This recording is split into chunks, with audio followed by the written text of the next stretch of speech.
मातृशक्ति और मातृशक्ति के साथ साथ यहाँ पर आए हुए नौजवान, बुजुर्ग, साथी और मेरे दोस्तों, आज का इतिहास अगर लिखा जाएगा तो 2024 का आज का इतिहास रामबन की इतिहास में स्वर्णिम अक्षरों से लिखा जाएगा, क्योंकि ये इनकलाब की जंग है। इस जंग में समाज का हर एक कोना जाति पंथ धर्म से ऊपर उठकर अपने इस भाई बेटे को आशीर्वाद देने के लिए तत्पर है। इस आशीर्वाद का नतीजा ये होगा कि हमारे बच्चों का भविष्य सुनिश्चित होगा, हमारी मांगे पूरी होंगी और जिन मांगों के लिए हमारा अधिकार था वो मांगे, वो अधिकार हमें अपने दरवाजे तक मिलेंगे।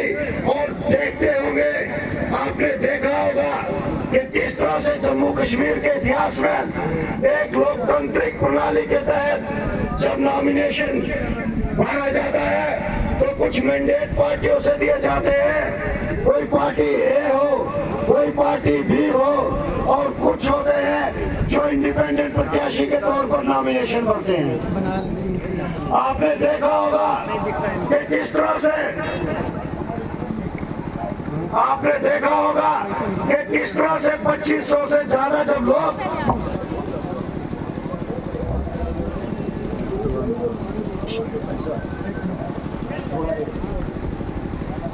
आपने देखा होगा कि किस तरह से जब रामबन असेंबली सेगमेंट से 2500 से ज्यादा लोग उनमें लॉयर्स थे, किसान एसोसिएशन थे, अनएम्प्लॉयड यूथ थी, उसके साथ ही बेरोजगार युवाओं के साथ नौजवान थे और समाज का हर एक वर्ग जिसमें हिंदू, मुसलमान, सिख, ईसाई और उनके साथ ही पार्टी के कार्यकर्ता भी थे, जिन्होंने जम्मू में जाकर रामबन असेंबली सेगमेंट की तरफ से डेपुटेशन देने की बात की कि हमारी बात की सुनवाई हो, सुना जाए कि आखिर रामबन असेंबली सेगमेंट के लोग रामबन के बारे में क्या कहना चाहते हैं। बड़े अफसोस की बात होती है कि बड़ी से बड़ी पार्टियों के दरवाजे जनता के लिए खुले होते हैं, लेकिन जम्मू कश्मीर में एक ऐसा शख्स वहां पर बैठा हुआ था जिसका एक चहेता शख्स रामबन असेंबली सेगमेंट में था।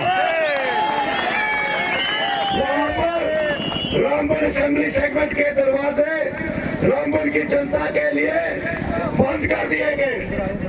लोगों ने बड़ी जद्दोजहद की अपनी बात रखने की और रखने के साथ साथ ये कोशिश की कि इनके डेपुटेशन के साथ कोई कार्यकर्ता या पार्टी का कोई बड़ा लीडर मिले।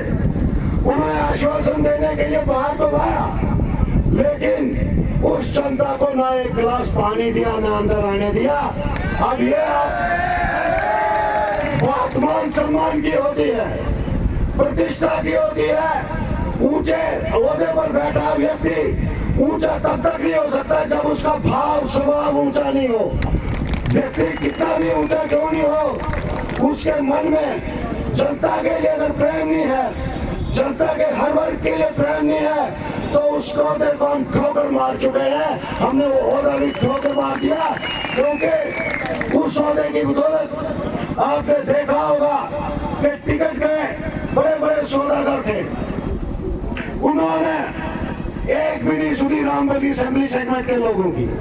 और नतीजतन जब हम जम्मू से वापस आए, क्योंकि अगले दिन रक्षाबंधन थी और रक्षाबंधन का त्योहार भी था और समाज के हर वर्ग साथ भी थे, तो जम्मू से जब रात को वापस आए तो उनकी सुनिश्चित करनी थी कि सभी लोग घर में पहुंचे।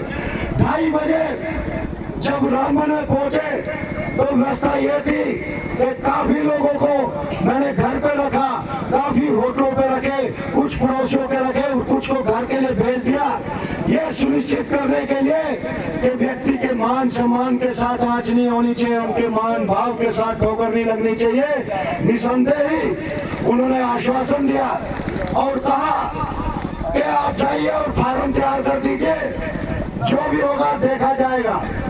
उसके बाद क्या होगा तो आपने देखा होगा, बंद दरवाजे में उस वक्त जनता पसीना निकाल रही थी और आवाज दे रही थी कि हमारी बात सुनो। और आज जो भाजपा का प्रत्याशी है, ये अंदर एसी के रूम में बैठ के ठंडा पानी पी रहा था, कोल्ड ड्रिंक पी रहा था, लेकिन रामपुर की जनता से नहीं मिल रहा था। भाजपा का जिला अध्यक्ष भी वही था, उसने भी रामपुर की जनता से मिलने के लिए जहमत नहीं उठाई। और उन्होंने अंदर क्या कहा कि ये रामपुर की जनता नहीं है, फिलहाल दूर से लोग आए हुए हैं। यही बात कही थी ना उन्होंने।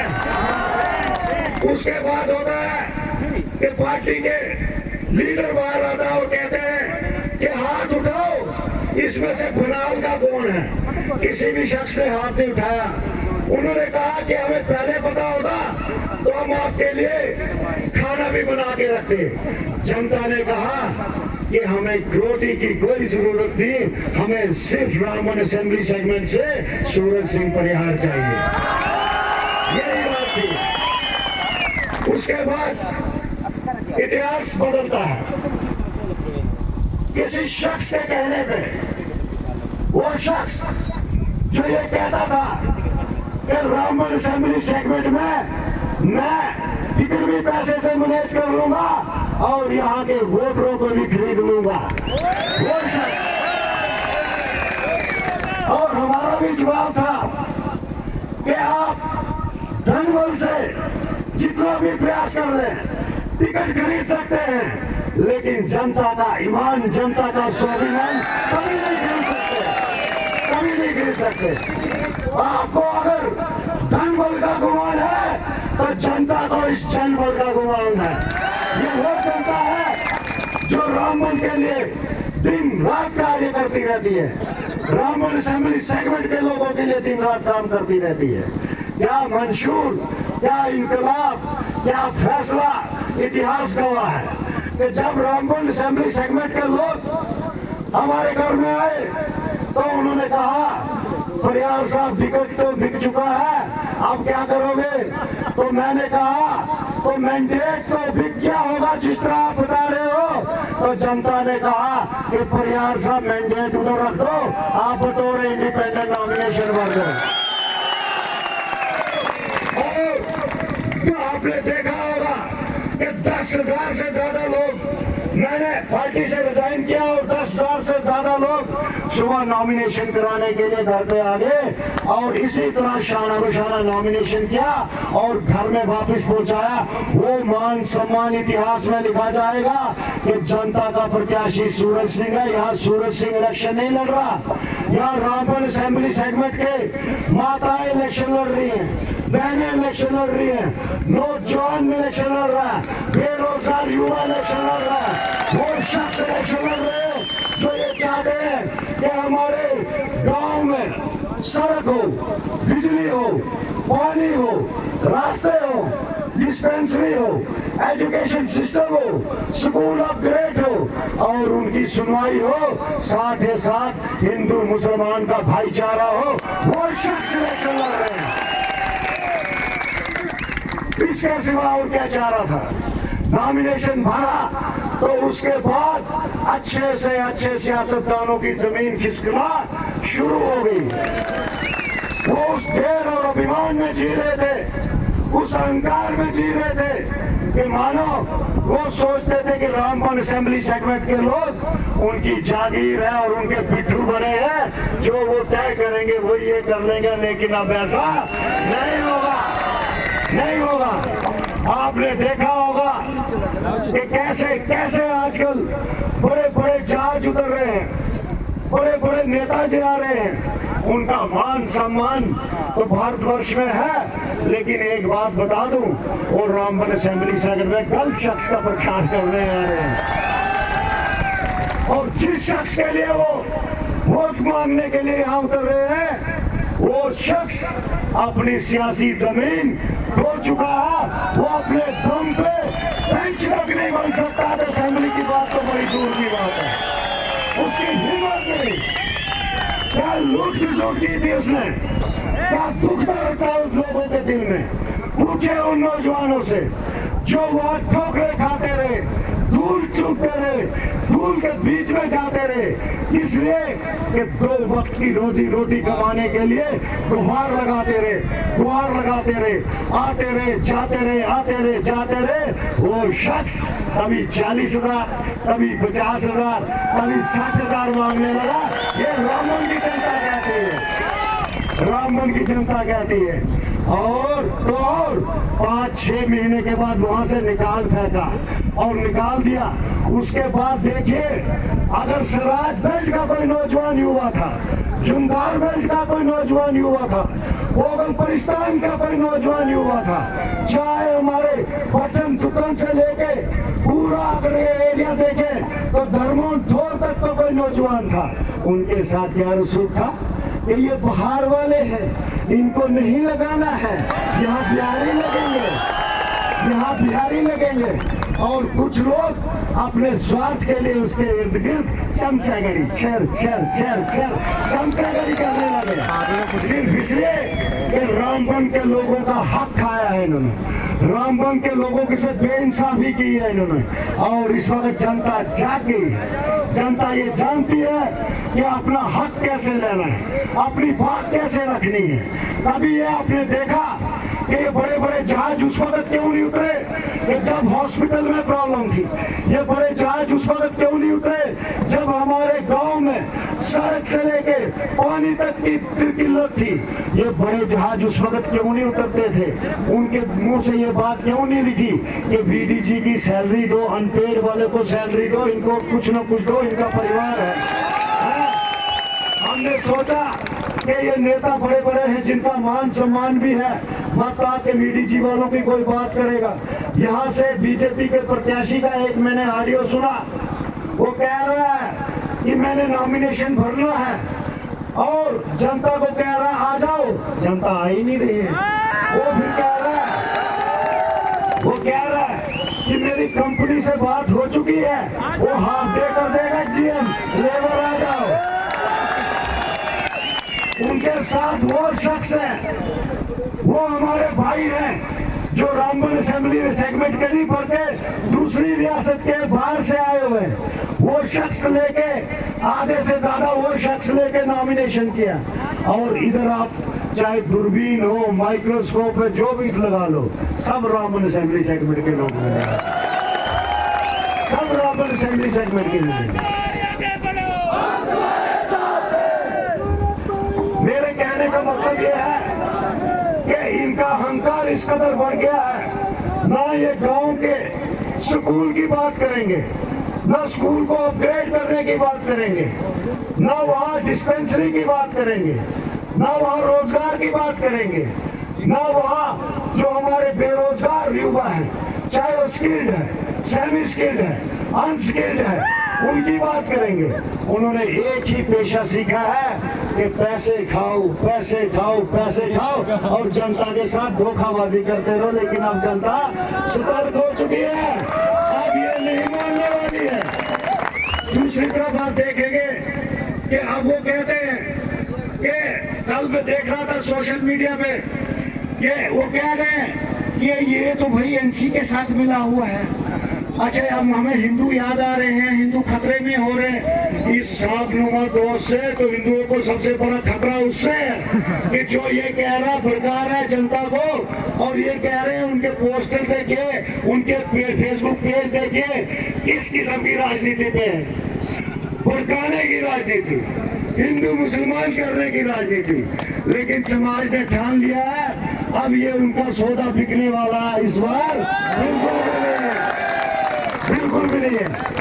आपने देखा होगा कि रामबन असेंबली सेगमेंट में अगर इस सिलेक्शन ने क्या चीज लाई है, वो चीज लाई है कि अपने हक के लिए लड़ना है, हॉस्पिटल के लिए लड़ना है, अपने इलाके के स्कूल के लिए लड़ना है, वहाँ के रोजगार के लिए लड़ना है, वहाँ की तरक्की के लिए लड़ना है, नौजवानों को और नौजवानों के साथ बढ़कर हिंदू मुसलमान की एकता के लिए लड़ना है। ये पहला इलेक्शन है रामबन असेंबली सेगमेंट का, जहां समाज का हर एक वर्ग, चाहे हिंदू है, मुसलमान है, किसी भी जाति पंथ धर्म का है, वो आगे आके जनता को कह रहा है कि हमारा प्रत्याशी सूरज सिंह है और उसका चुनाव निशान सराय की मशीन है।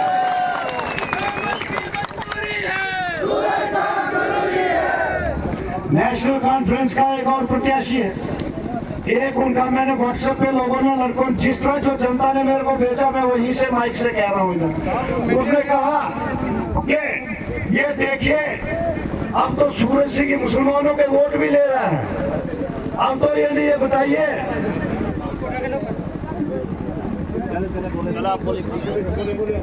वो कहने लगा कि अब तो ये बताइए इसके साथ तो मुसलमानों के वोट भी आ रहे हैं, आप भ्रम कीजिए और कहिए कि ये तो बीजेपी में चला जाएगा।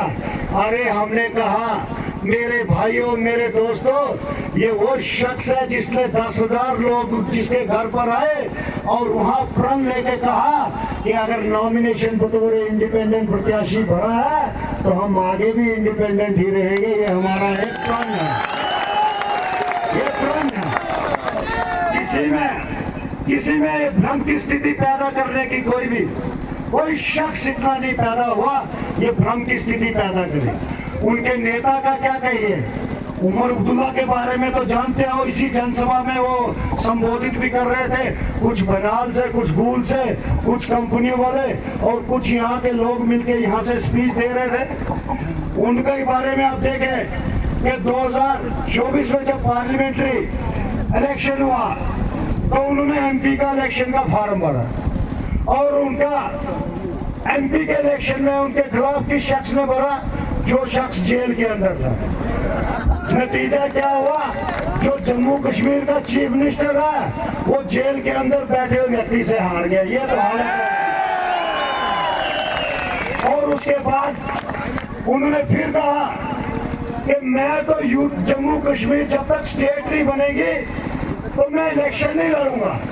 यही कहा था ना उन्होंने, ये कहा उन्होंने कि स्टेट बनेगी तब तक, जब तक स्टेट नहीं बनेगी मैं इलेक्शन नहीं लड़ूंगा। अब तो वो इलेक्शन भी लड़ रहे हैं यूटी में।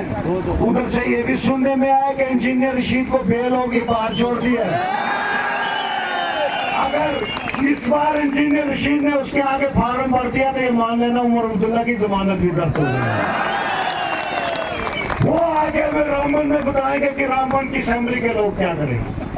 हमारे बीच में आप देख रहे होंगे कि पंजाब से लोग हमारे बीच में देख रहे होंगे, हिमाचल से लोग हमारे बीच में देख रहे होंगे कि जम्मू कश्मीर के जम्मू से आए हुए व्यक्ति रामबन असेंबली सेगमेंट की माताओं बहनों को बुजुर्गों नौजवानों को समझा रहे कि आप बीजेपी को वोट दो, हिंदू खतरे में हो जाएगा। इधर आप देखिए, आप मेरे को बताइए कि यहाँ सियासत धर्म खतरे में है या हिंदू खतरे में है?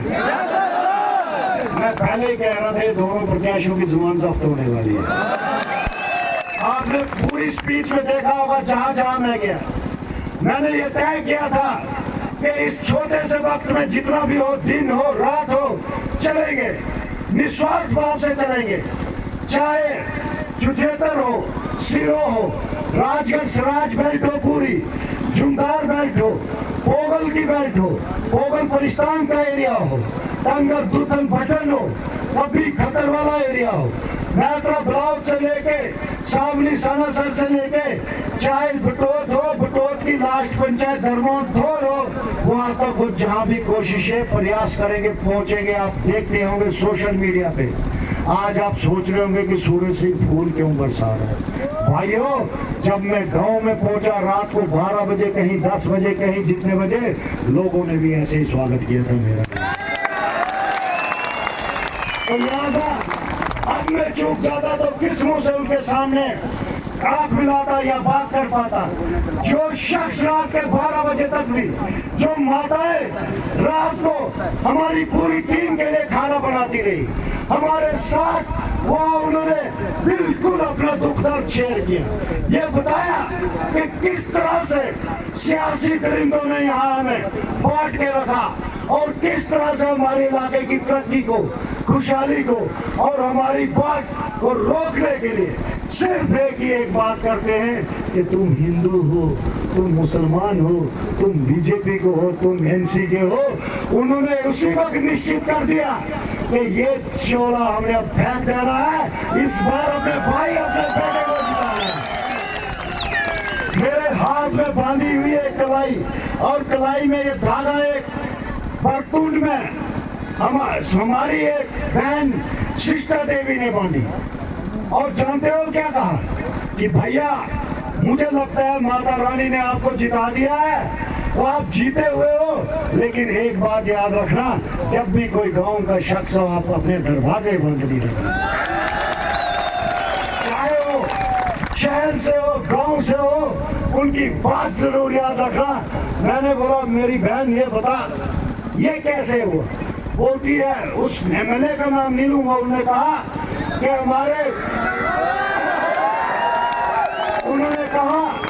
हमारे गांव से एक दफा डेपुटेशन किसी के एमएलए के चला गया, ये सच्ची है, पूछ लीजिए मेरे भाइयों से, ये सच्ची वारदात बता रहा हूँ।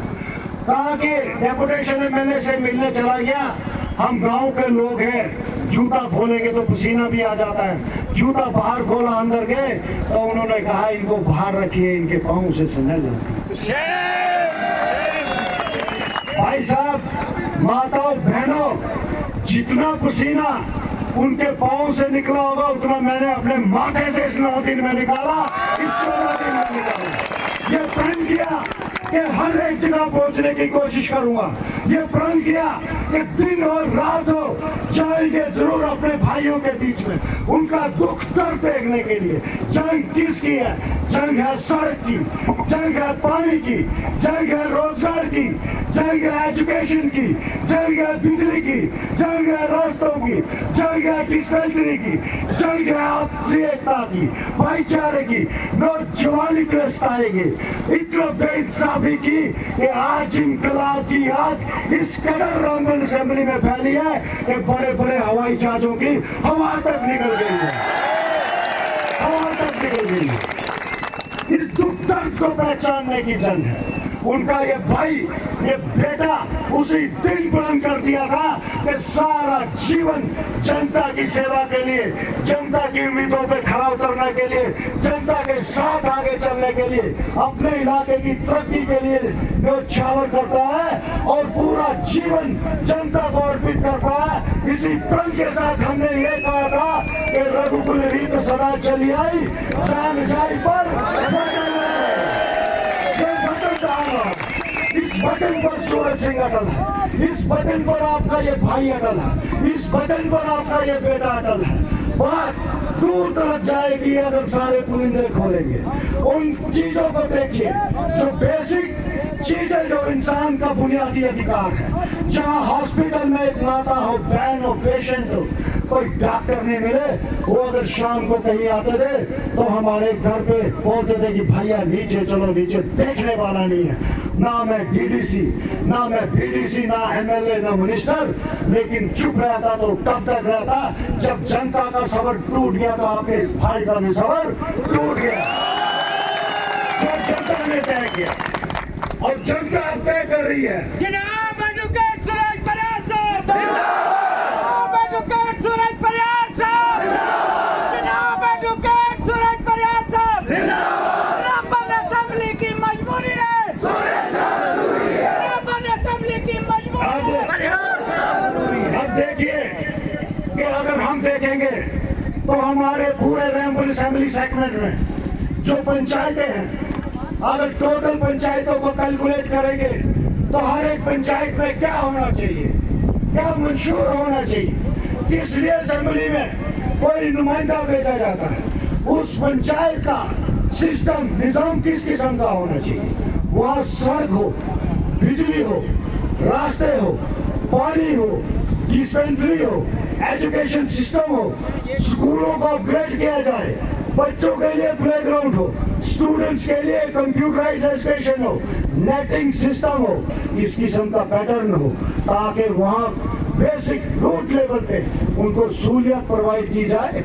इसी पैटर्न पर हम काम करेंगे और पूरे असेंबली सेगमेंट की जो भी डिमांडें हैं उनको लिखित में रखा है हमने। उसमें से किसी ने भी एक नहीं कहा कि मुझे आसमान से तारे चाहिए, मुझे ये संगलदान की सड़क इधर, ये ट्रेन इधर पहुंचनी चाहिए, उनकी वो डिमांड है जो हमारी बेसिक डिमांड है।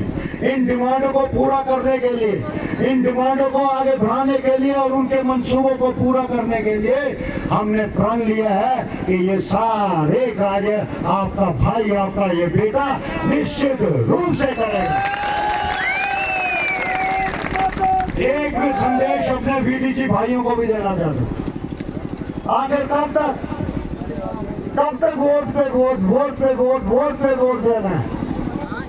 मान्य आपको जब बुलाया गया कि माननीय श्री राजनाथ सिंह आए हैं और ये कहा गया कि आप आइए, आपको रेगुलाइज करेंगे, सैलरी देंगे, लेकिन माननीय श्री राजनाथ सिंह ने बीडीसी के बारे में एक लफ्ज भी नहीं बोला। और उसके बाद सुनने में कि जिन लोगों ने बुलाया था उनको, तो बीडीसी वालों ने उसके कुछ कुर्ते भी फाड़ दिए। आप देखें कि किसी भी शख्स ने उस मंच से ये नहीं कहा कि बीडीसी का मुद्दा है, उनको सैलरी दो, अनपेड सैलरी वाले ग्रुप है उनको सैलरी दो, और डिस्ट्रीब्यूशन और गन लॉटमेंट प्रॉपर तरीके से की जाए, जात बेस पे नहीं की जाए। आप किस किस्म की राजनीति करें, लेकिन इस मंच से आपका ये भाई, ये बेटा खुले दिल से आवाज उठा रहा है। जानते क्यों?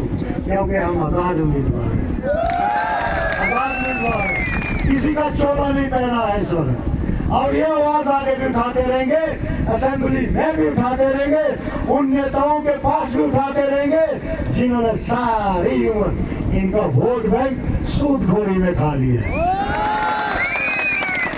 अब वक्त आ गया परिवर्तन करने का समय, और परिवर्तन के साथ ही साथ समाज को आगे लेने का समय। हम सब एक होकर आगे बढ़े, समाज के हर एक वर्ग को आगे बढ़ाएं, आपसी विश्वास बढ़ाएं। हिंदू हो, मुसलमान हो, किसी भी जाति पंथ धर्म का क्यों नहीं हो, माताएं हो, बहनें हो, हम सब अपने मिलकर संघर्ष कर रहे हैं। इस संघर्ष में अगर कोई निकल कर कोई परचम लहराएगा, मुझे लगता है इस बार सिलाई की मशीन का परचम लहराएगा, सिलाई की मशीन का परचम लहराएगा। दोस्तों, भाइयों, बहनों, आप एक बात और बड़ी भांति से जानते हैं कि मातृशक्ति का सम्मान करना इंसान का परम धर्म है, चाहे वो किसी भी धर्म का क्यों नहीं। लेकिन सुनने में आया है कल की एक वारदात जो मेरी नोटिस में आई है कि भाजपा के प्रत्याशी ने ऐसी तार की है मातृशक्ति को कि वो मुंह दिखाने के लायक नहीं है।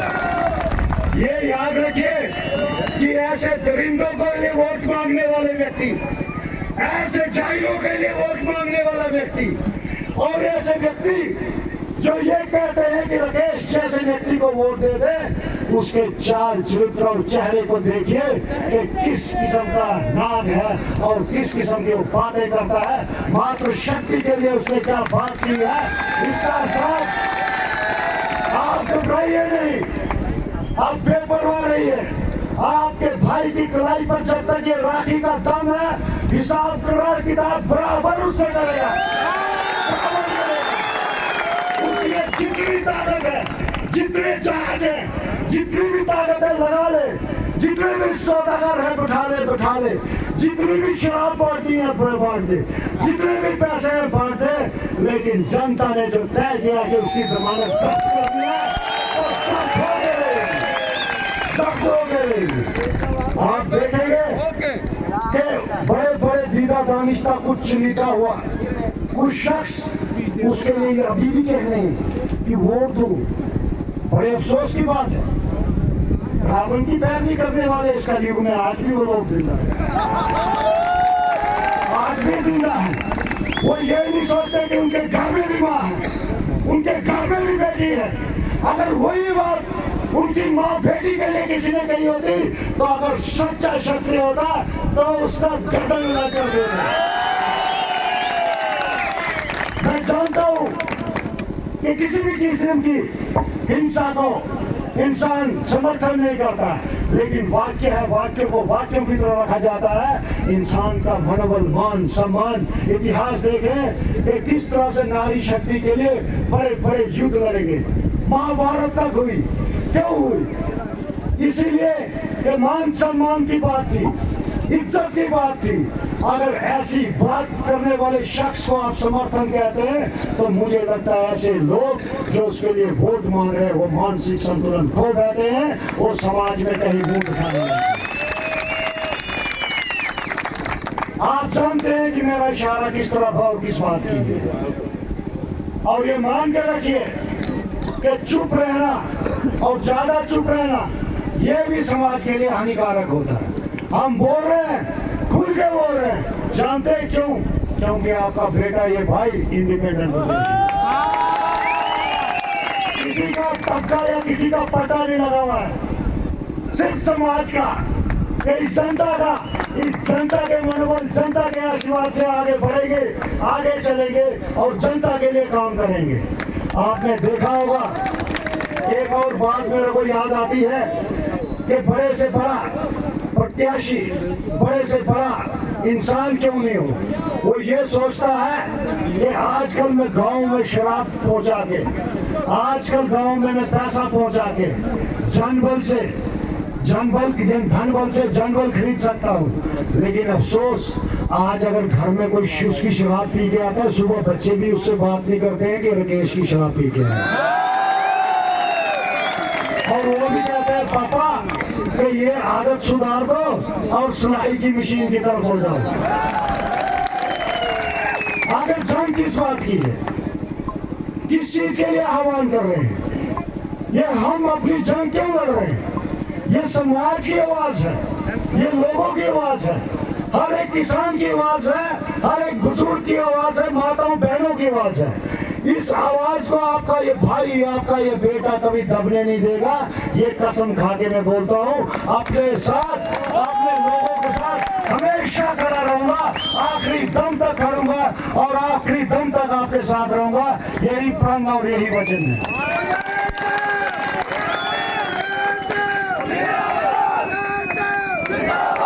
आपने कभी सोचा है कि आपके इस मंच पर समाज के ऐसी ऐसी शख्सियतों ने आज बोला, समाज के ऐसे ऐसे चुनिंदा नेताओं ने बोला, ऐसे व्यक्तित्व ने बोला जो समाज का गुलदस्ता बनाते हैं, रामबन असेंबली सेगमेंट के गुलदस्ता बनाते हैं। मेरा एक पत्रकार भाई सुबह पूछ रहा था कि परियार साहब, आप ये बताइए कि आपके लिए कौन कैंपेन करने आ रहा है? आगे किसी के लिए तो उमर साहब आ रहे हैं, किसी के लिए पार्टी के बड़े बड़े नेता आ रहे हैं। मैंने कहा मैं जनता का प्रत्याशी हूँ, मेरे पास तो बड़े बड़े कैंपेनर जनता के बीच में ही उन्हीं से बुलवाने, और इनसे बड़ा और कौन सी शख्सियत हो सकती है? और जिन व्यक्तियों ने नहीं बोला है, ये बाकी वाले कसम खा के कह रहे हैं कि जिस दिन हम जीत जाएंगे, इनका बेटा ये जीत जाएगा, उस दिन उनको मौका मिलेगा। अब बात आती है कि हमने करना क्या है। फसल पक चुकी है दोस्तों, और फसल पर उजाड़ने के लिए बड़े से बड़े दरिंदे बैठे हैं, बड़े से बड़े सौदागर बैठे हैं, और बड़े से बड़े लोग गश्त मार रहे हैं जिन्होंने आपके वोटों का सौदा करके रखा है, ठेकेदारी करके रखी है। वो ये कह रहे हैं कि इनका वोट तो हमारी जेब में है। लेकिन दोस्तों, जो भी इस इलेक्शन में शराब या पैसा बांटे तो इलेक्शन कमीशन में कंप्लेंट दे दीजिए या हमें भेज दीजिए। कोई अगर जबरदस्ती करता है तो मना कीजिए, ऑफेंस है। अगर फिर भी जबरदस्ती कर देता है तो रख लो यार, ईवीएम में थोड़ी ना नोट जाना है भाई। ईवीएम में ना आज तक बोतल लगी तो ना नोट पड़ा, वहां लगनी है वोट, और वोट आपकी उंगली से चलना है, और वो 8वें नंबर की सिलाई मशीन के आगे वाला नीला बटन दबा के चलेगा, दबा के चलेगा। अब ये बताइए कि ईवीएम में जो हमें इलेक्शन सिंबल आपके जनता के प्रत्याशी को अलॉट हुआ है, वो 8वें नंबर पर, यानी 1 2 3 4 8वें नंबर पर वहां नाम लिखा है सूरज सिंह परिहार, और आगे नाम के साथ ही चुनाव चिन्ह है सिलाई की मशीन, उसके साथ ही है नीला बटन। अब ये हाथ खड़े करके और ऊपर वाले को हाजिर नाजिर रख के बताइए किस किस ने नीला बटन दबाया।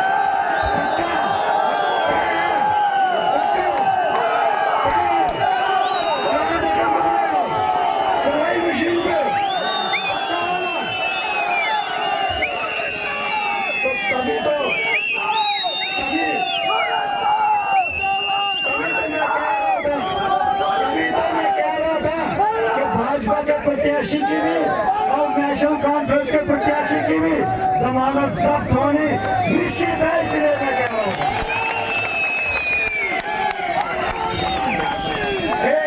एक मिनट, आप देखते होंगे कि किसी का दुख दर्द क्या होता है। 2 मिनट और सब्र रखिए, 5 मिनट और सब्र रखिए, और 5 साल आपका भाई या बेटा आपके जीवन में आपका भाई और बेटे की तरह काम करने के लिए तैयार है। आपसे समर्थन दीजिए। आपने देखा होगा कि परनौत में लैंडस्लाइड हुआ, कितने ही हमारे घर उजड़ गए, भाई बहन माताओं के घर उजड़ गए। पता क्या? और धनबाद में जो लैंडस्लाइड हुआ था नेशनल हाईवे की कटिंग से, आज तक वो फाइल दर बदर घूम रही है। बच्चे स्कूलों में रह रहे हैं, कोई टेंटों में रह रहे हैं, जस की तस नहीं है, कोई सुनवाई नहीं है। आपका भाई जिस दिन असेंबली में पहुंचेगा तो पहली असेंबली में ये दोनों मुद्दे उठाएंगे, पहली असेंबली में। आप देख रहे होंगे कि बर्निंग इशू क्या है। ये अगर स्कूल के बारे में आप देखो कि क्या समाज में क्या नीति है। अगर कोई रोड बनाना हो तो आप कहते हैं जमीन फ्री की दे दो, जब जंगलात में जाता है रोड तो कहते हैं मुआवजा दे दो। कह रहे ना, यानी कि एक किसान की जमीन फ्री में चाहिए और जंगलात की मुआवजे पे चाहिए। जंगलात को मुआवजा मिलेगा, किसान को मुआवजा नहीं मिलेगा। ये कहाँ का न्याय है?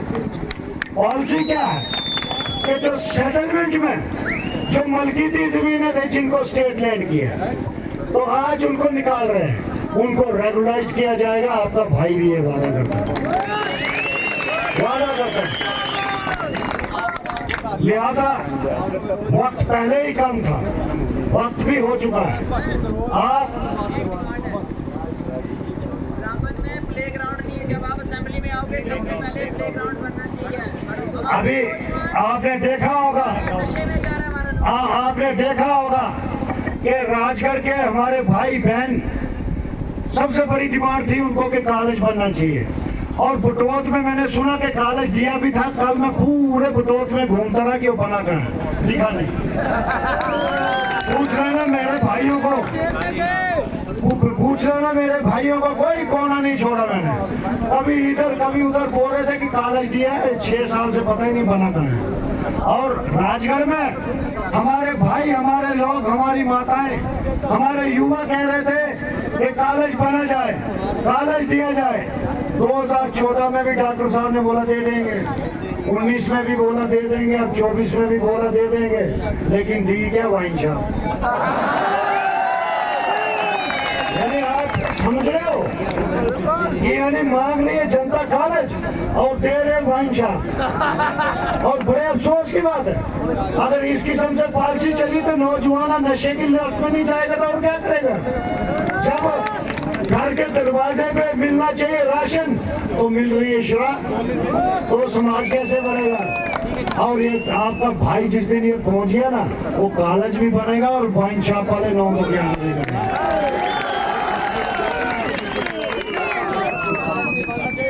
रामबन में बहुत बड़े प्लेग्राउंड की जरूरत है और उसी के साथ हर एक एरिया में पंचायत में प्लेग्राउंड होना चाहिए, और जिससे हमारे नौजवान युवा रामबन जिला के साथ साथ जम्मू कश्मीर और भारत वर्ष का नाम भी रोशन कर सके। प्लेग्राउंड हाई सेकेंडरी हो, हाई स्कूल हो, और बेरोजगार युवा उनसे पैसे ना लिए जाएं। और आपका भाई ये प्रण लेता है, सावला कोर्ट में अगर काम शुरू हुआ या इधर टनल का शुरू हुआ सेकंड फेज, तो बगैर पैसे के हर एक पंचायत से बराबर लोगों को लगाया जाएगा, बराबर लोगों को लगाया जाएगा। बाकी अभी आप देखेंगे कि किस तरह से जनता के प्रत्याशी मेरे कान में बता रहे हैं कि परिहार साहब ये भी चीज बड़ी इंपॉर्टेंट है जो हमारे मैनिफेस्टो में लिखी है। मैं ये बड़ी कोशिश कर रहा था कि कंक्लूड करूं, लेकिन परेशानी इतनी है कि समझ नहीं जा रही है। आप ये देखेंगे कि रामबन में हमारी बहनों को पढ़ने के लिए गर्ल हाई सेकेंडरी स्कूल नहीं है, और आज तक किसी ने बात भी नहीं उठाई। और ये प्रायोरिटी होगी, अगर मातृशक्ति का सम्मान करना है, उनको पढ़ाना है, तो ये गर्ल हाई सेकेंडरी स्कूल आपका भाई, ये बेटा जरूर बनाएगा, जरूर बनाएगा। और उसके साथ ही आप देखेंगे कि 2014 से ट्रामा हॉस्पिटल बन के तैयार है। रामबन जिला एक्सीडेंटल प्रोन एरिया है, वो एरिया जहाँ आए दिन कुछ ना कुछ हादसा होते रहते हैं, एक्सीडेंट होते रहते हैं। या गांव से कोई भी हमारे भाई माताएं आती हैं या बुजुर्ग आते हैं, तो कोई वारदात हो जाए तो वहाँ आते हैं। ट्रामा हॉस्पिटल जो कि 2014 से बन के तैयार है, रिपेयर पे रिपेयर हो जा रहा है, लेकिन आज तक फंक्शनल नहीं है ट्रामा हॉस्पिटल, कोई उसकी बात करके राजी नहीं है। आपका ये भाई, ये बेटा जिस दिन असेंबली में पहुंचेगा तो रामबन असेंबली की सूरत भी बदल देगा और सीरत भी बदल देगा, ये वादा करते हैं।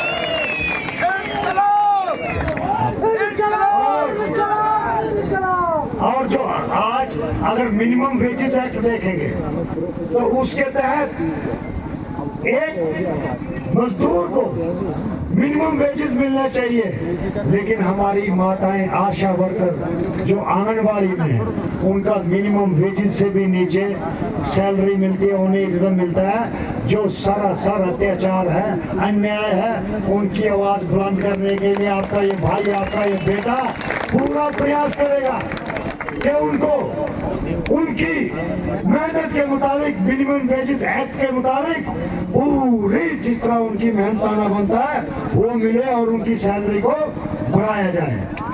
और केसीसी लोन पूरे हिंदुस्तान में माफ होता है, कहीं कोई आ जाए विपदा वहाँ माफ होता है। रामबन असेंबली सेगमेंट में उल्टे बैंक मैनेजर उनको जबरदस्ती पैसे खींच के केसीसी लोन माफ करने के बजाय उनके गारंटर से भी पैसे वसूल लेते हैं। लेकिन हमारे दौर में ये नहीं होगा, किसानों के साथ इंसाफ होगा।